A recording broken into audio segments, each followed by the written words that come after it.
This video, there's a minimum of 75 Bible verses with prophecies and Bible codes that prove a flat geostationary Earth. I've grouped most of these verses into groups of 3, so I'm going to be counting down from 25 to 1. It'll make sense to you in a minute.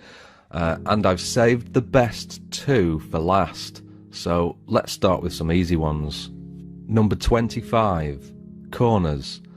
Isaiah 11 verse 12, 4 corners of the earth. Revelation 7 verse 1, 4 corners of the earth. Revelation 20 verse 8, the 4 corners of the earth. You can't have corners on a sphere. That's because the earth is not a sphere. It's flat. Number 24, still earth. 1 Chronicles 16 verse 30, the world also shall be stable, that it be not moved.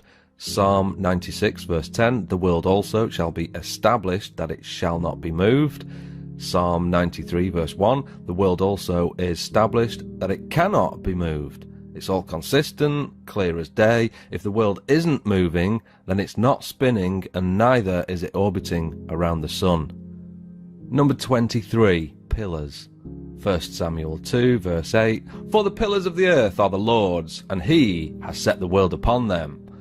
Job 9 verse 6, and the pillars thereof tremble. Psalm 75 verse 3, I bear up the pillars of it. There's nothing about a ball-shaped earth that you can fit pillars into. That's because the earth is not round, the pillars hold up a flat earth, there's a dome on top, the earth is flat. Number 22, the firmament dome. Isaiah 24 verse 18, for the windows of heaven are opened.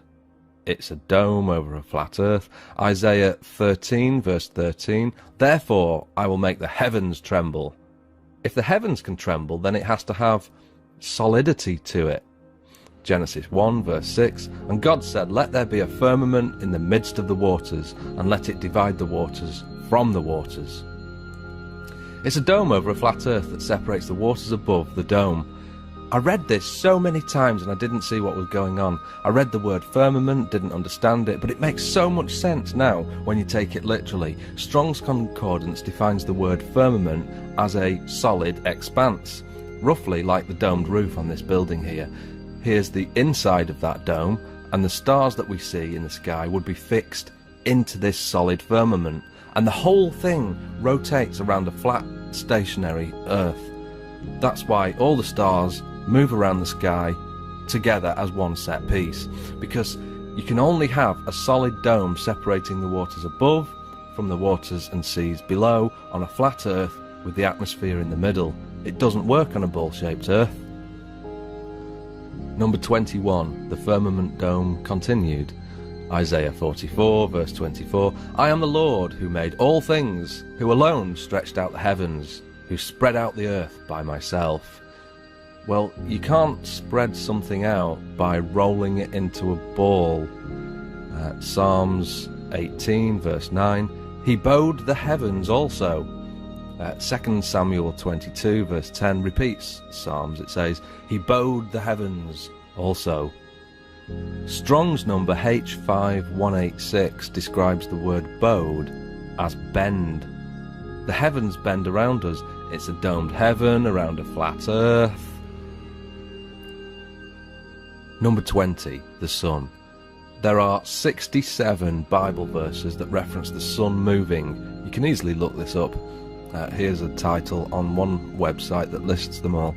But zero, zilch, nothing, no Bible verses at all that ever make reference to the earth moving. So, at the very least, the Bible supports a geostationary earth. Number 19, Bible codes. If you're familiar with Bible codes, then you'll know there's a matrix of flat earth clusters from Luke 13 verse 28 to Luke 14. Here's the matrix. Here's flat, earth, and at equidistant letter spacing you'll also find dome, canopy, tent, truth, edge, disc even, and a lot more. If you don't have Bible code software, then you can do this for free at biblecodewisdom.com. Number 18, height and depth. Job 11 verse 8, it is as high as heaven, what can you do? Deeper than hell, what can you know? So There's a height to heaven and a depth to hell. You can't have a height to heaven on a heliocentric, ever-expanding universe model.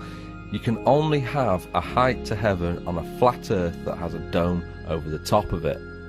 Number 17, length and width. Job 11 verse 9. The measure thereof is longer than the earth and broader than the sea. It doesn't say longer than the sphere and broader than the curved ocean.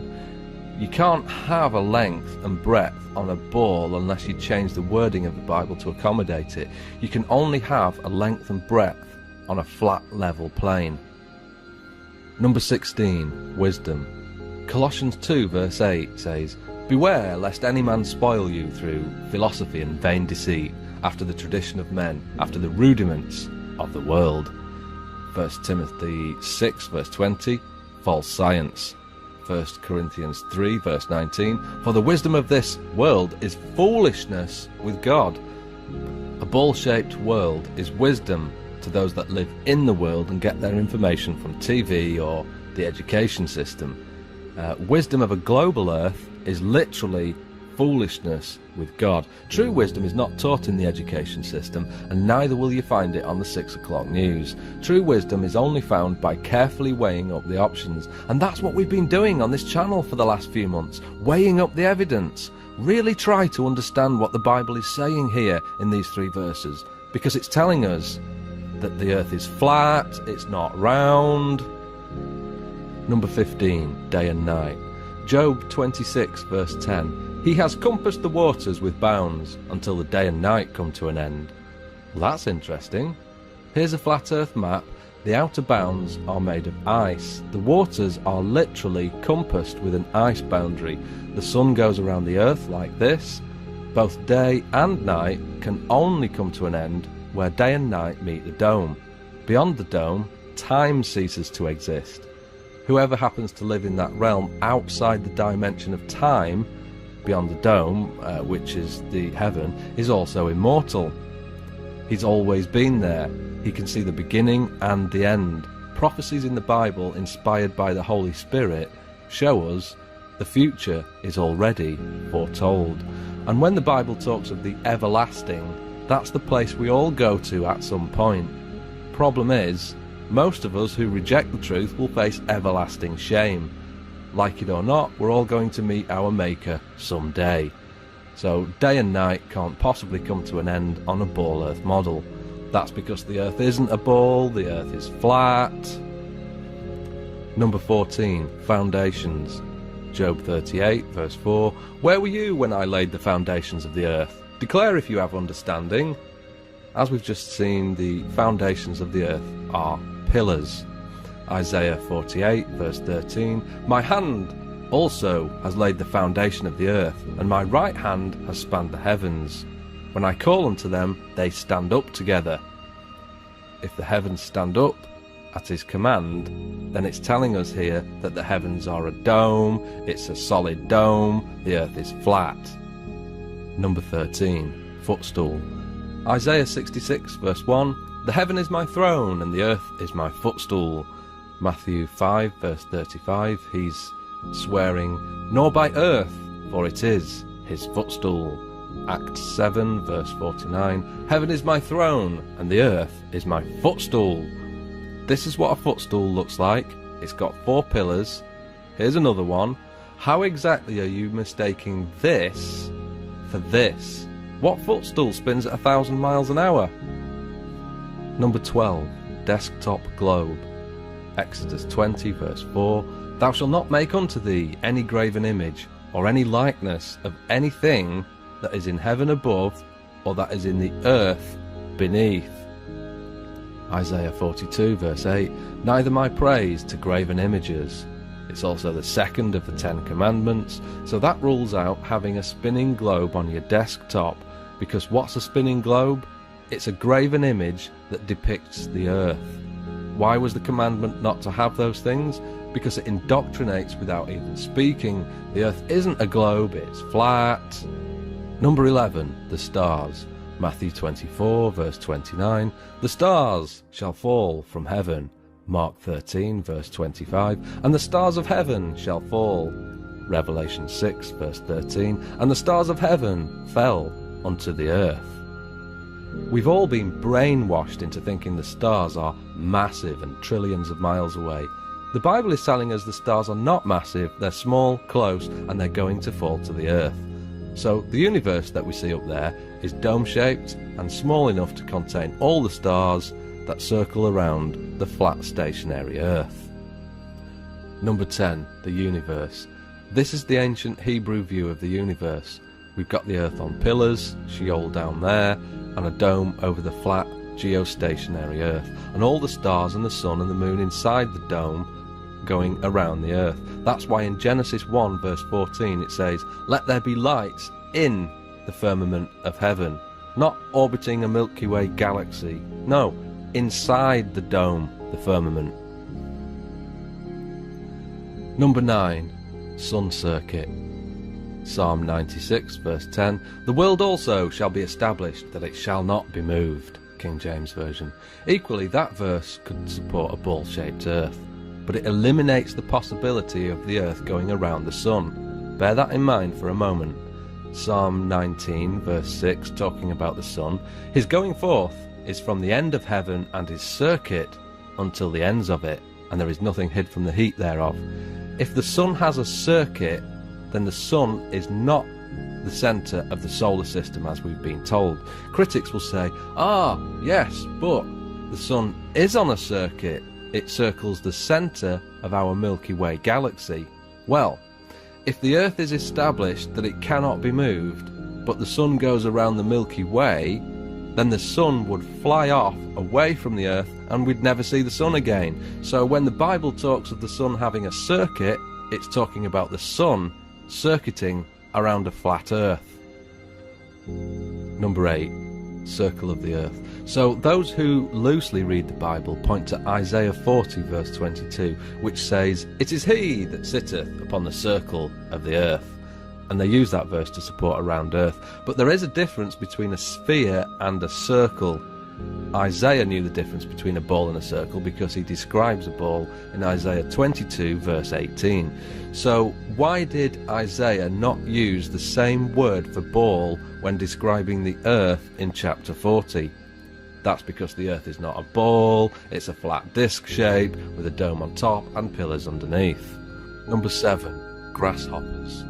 Psalm 33 verse 14, "From the place of his habitation he looks upon the inhabitants of the earth." You can't do that on a 13.8 billion light year across a universe. It's a dome. Isaiah 40 verse 22, "It is he that sits above the circle of the earth, and its inhabitants are like grasshoppers." If you're outside the expanding heliocentric universe, then we wouldn't resemble grasshoppers. The entire galaxy would resemble a speck. It's a dome over a flat earth. Number 6, deception. Matthew 24 verse 24, "If it were possible, they shall deceive the very elect." 2 Thessalonians 2 verse 3, "Let no man deceive you by any means." Ephesians 5 verse 6, "Let no man deceive you with vain words." So, if you are deceived about the ball-shaped earth, thinking a sphere is the truth, then you've got no chance of ever being able to understand the Bible, yourself barred from all knowledge. If you take the view that the flat earth is a distraction, then what exactly is it distracting you from? What, celebrity gossip? Or if you believe it doesn't matter if the earth is round or flat, then you're a self-confessed idiot, because it absolutely does matter if the earth is flat or round. You'll never be able to understand the Bible at all if you think the flat, round earth is a distraction or doesn't matter. Number 5, tent. If we go back to Isaiah 40 verse 22 and expand on it, if you remember, it says, "It is he that sitteth upon the circle of the earth, and the inhabitants thereof are as grasshoppers, that stretcheth out the heavens as a curtain, and spreads them out as a tent to dwell in." Here's a picture of my tent. I went camping in it a month ago. How exactly are you confusing a tent, a dome-like structure, for an expanding universe 13.8 billion light years across? They don't match up. Again, this verse gives credence to the fact that it's a flat earth, with a dome-like structure above. Number 4, ends of the earth.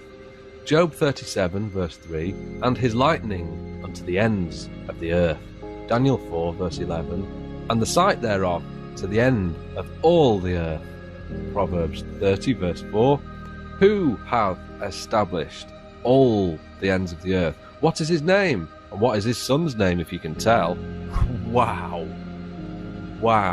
Proverbs is Old Testament, and what a prophecy that is. Not only is it predicting Jesus, the Son of God, but also the ends of a flat, level earth. There's no end on a ball-shaped earth. It goes around continuously. You can only come to an end on a flat, level plane. Number 3, lies. Jeremiah 16 verse 19, the Gentiles shall come unto thee from the ends of the earth, and shall say, surely our fathers have inherited lies, vanity, and things wherein there is no profit. This is a future prophecy following a monstrous destruction of people who believed lies. But it could just as easily apply now, today. Here we are today showing evidence of the ends of the earth, telling people the earth is flat, and the generation who lived from the 1930s until now got lied to. The generation above us inherited lies, and those who stand for nothing will believe anything. There's no end to the earth on a ball. That's because it's not a ball, it's flat. Number 2, the 4 winds. The Bible is consistent all the way through, from Old to New Testament, that there's 4 winds. For example, Jeremiah 49 verse 36, 4 winds. Daniel 7 verse 2, 4 winds. Matthew 24 verse 31, 4 winds. Revelation 7 verse 1, 4 winds. If you've got understanding, you'll know there's a jet stream that connects North America with Europe. Commercial aircraft try to fly in the jet stream to conserve fuel. Do some diligent research and you'll find there's 4 jet streams, 2 in the north and 2 in the southern hemisphere. So how did the guys who penned the Bible know about these 4 jet streams when they were only discovered in the 1920s, when planes could finally fly high enough to discover them? So we have a dome-shaped earth that requires cross-ventilation. Okay, so here's an example of cross-ventilation. Here's my boiler in there, and you've got to have 2 ventilations, one at the top and one at the bottom. It's not sufficient to just have one, because that wouldn't circulate the air through. You've got to have 2 for sufficient ventilation. If you want to properly ventilate your roof to prevent dry rot or wet rot, you'll need a minimum of 2 vents, one here and one here. But if you want to ventilate the entire earth, then you'll need inlets of air and outlets. That's why in Revelation 7 verse 1 it says, I saw 4 angels standing at the 4 corners of the earth, holding back the 4 winds of the earth, so that no wind would blow on the earth, or on the sea, or on any tree. And the picture you see on screen is a graphical representation of the 4 angels on the 4 corners of the earth. Each of them would feed in a jet stream of air into the dome, a bit like a leaf blower, to cross-ventilate the entire earth. Jet streams wouldn't work on a ball-shaped earth because they'd fizzle out to nothing very quickly. The only way I can visualize a jet stream working is to feed that jet stream somehow into the system by an inlet. It's impossible to replicate a constant fast-flowing column of air on a ball earth without something feeding that air into the system. Scientists will try and make out the case that hot and cold air colliding will cause a jet stream, but I think that's unlikely. So that brings us to the number 1 reason, and that is mathematics. In Psalm 147 verse 5, it's referring to the Almighty. It says, His understanding is infinite. And if we get to Genesis 1 verse 1, in the beginning God created the heaven, singular, and the earth. What you're about to see is approximately 20 seconds of complicated stuff. Just follow along as best you can here for 20 seconds, because this will knock your socks off. In Hebrew, the first sentence of the Bible looks like this. If you take the number of Hebrew letters and times that by the product of the letters, and then divide that by the number of words times the product of the words, you get 3.1416. That's the value of pi to 4 decimal places. Pi is the relationship of a circle's circumference to its diameter, so you measure the circumference of any circle all the way round and divide that by the diameter straight across, and you get 3.14, the value of pi, an infinite string of numbers. Okay, that's the complicated stuff over. What the Bible is describing here is clearly a circle and not a sphere. And only a flat geostationary circular Earth fits that description. And if that failed to knock your socks off, then you've not been paying attention. Because what we've got here is the Bible describing the creation of the earth in words, and behind those words we've got a mathematical formula that not only verifies the authenticity of the text, a fingerprint of God if you will, but it describes the very shape of the earth, circular. In the future I might post a video just on this subject alone, or I might write a book on the subject, or I might correspond with and collaborate with people who care. There's a lot more to this than meets the eye. And finally, Luke 18 verse 17, for nothing is hid that shall not be made manifest, nor anything secret that shall not be known and come to light.